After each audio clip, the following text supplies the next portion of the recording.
On his Austrian tour, after Innsbruck came Salzburg, Mozart's birthplace. In his days with von Karajan and the Berlin Philharmonic, Galway came here frequently to play in the Opera House.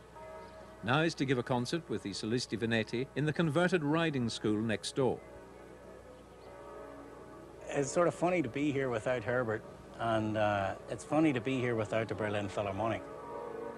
But on the other hand, you know, to be in Mozart's town, playing his music, you get a certain kick out of that.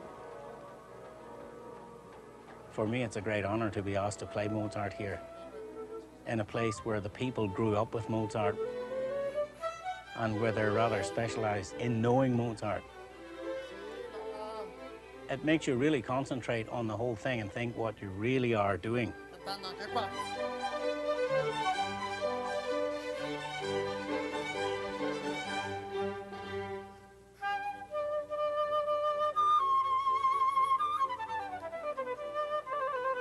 What I like in Jimmy's particular interpretation of Mozart is really that he plays it in a very deep way.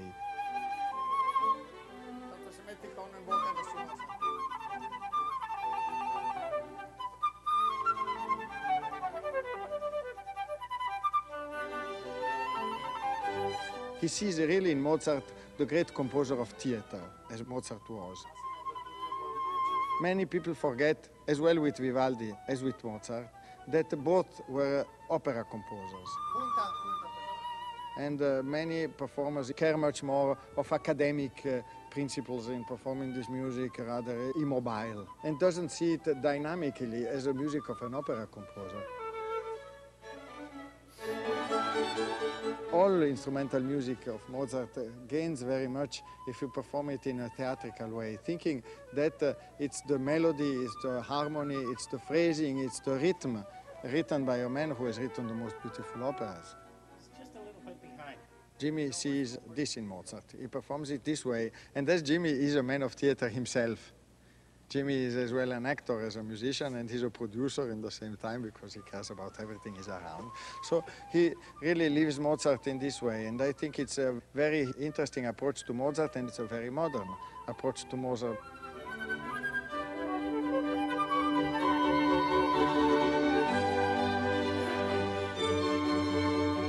I find that the beautiful thing with Jimmy is when the curtains opens and we play, because in that moment, what he has been thinking, he has been suffering inside, for months come out, but in the sign of joy.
Definitely, if I had to live with one composer, it would be Mozart, because I think he has the greatest range of expression.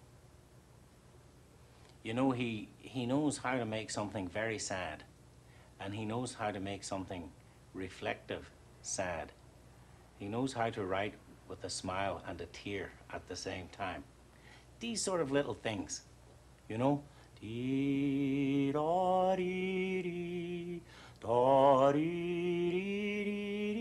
It's sort of, he's definitely got the touch for this thing.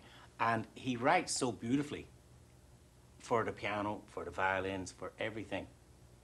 And, you know, he seems to know how to change the mood just like that. As a matter of fact, what I'm trying to say is that he knows exactly when to go from a standard thing into a new idea. It's just like he's talking along here, and he said, "Oh, did you hear this bit?" And it's like he talks to you, you know, his music. It's wonderful. His music is like a conversation all the time. There's always a question and an answer, and always in perfect style. I think Mozart is one of the composers who, when he was alive, he actually wrote and brought together the whole style that he was living in, the architecture of Vienna, the sort of Baroque thing that he was living. He knew how to put the turn on and how it was just exactly right. Not too, but he would just do everything dead right. And I think I could live quite happily with Mozart, you know, and he was a great one for writing things in different depths. You know, for example, he would write a simple melody like beam, bom, beam, bom. Now, to give it movement, you know, ding, ding, ding, ding, da da dun, dun, dun, da da dun, dun, dun, da da dun, dun, dun, da. Hey, da da da da da da da da da. You see, and he was all the time bubbling over with these little inventions and ideas, and his music, it's just like pearls. All the time. Beautiful. Everything perfect.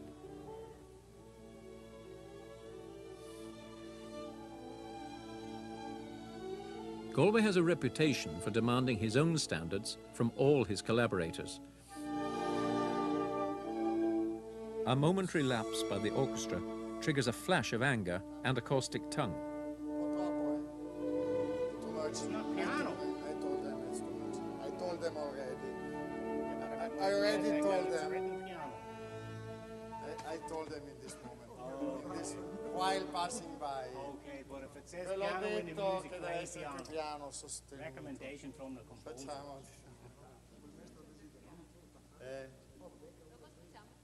Da capo cosa volete fare?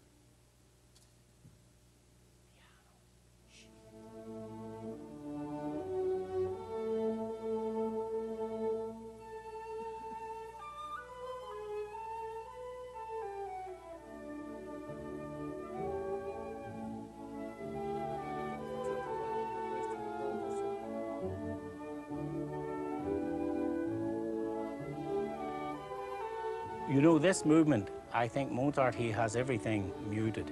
And although it's forte at the beginning, it's not somber. It's rather diaphanous in texture.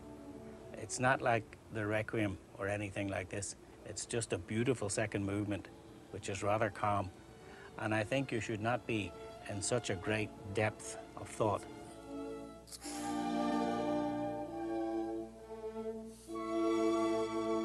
And of course, for these moments, you try to arrive with the correct feeling.